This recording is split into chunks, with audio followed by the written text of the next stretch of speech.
BCB নির্বাচন নিয়ে তদন্তের দাবি জানিয়েছেন তামিম ইকবাল খান। বিসিবির সাবেক সহ সভাপতি ফাহিম সিনহা অভ্যন্তরীণ অনিয়মের বিরুদ্ধে সোচ্চার হয়েছেন। প্রয়োজনে আদালতের দ্বারস্থ হতে চান তিনি।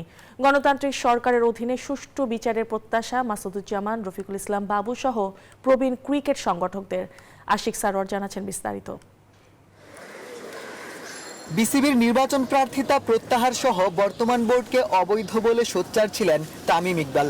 এবার সেই নির্বাচন নিয়ে সুষ্ঠু তদন্তের জন্য জাতীয় ক্রীড়া পরিষদকে চিঠি দিয়েছেন ক্লাব ক্রিকেটের সংগঠকরা। আজকে আমরা একটা ফর্মাল কমপ্লেন্টই বলতে পারেন এটা করতে আসছে। ৭৬টা ক্লাবের মধ্যে ৫০টা ক্লাব এই বিষয়ে অবজেকশন জানিয়েছে যে এই ইলেকশনটা রাইট ওয়েতে হয়নি।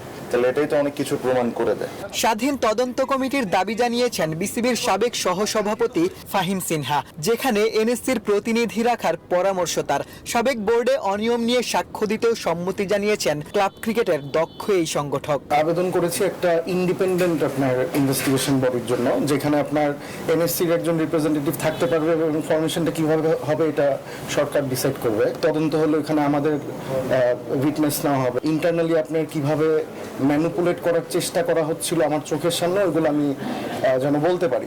১৭ বছর পর দেশে গণতন্ত্র ফিরে এসেছে দাবি করে ক্রিকেট বোর্ডেও গণতান্ত্রিক অধিকার ফিরিয়ে দেবার দাবি জানিয়েছেন প্রবীণ ক্রিকেট সংগঠকরা।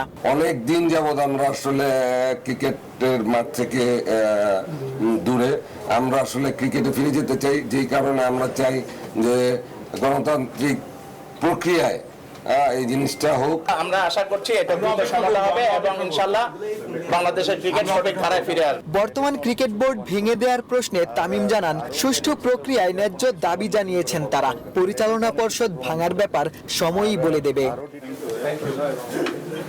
আশিক সারোয়ার, নিউজ 24, ঢাকা।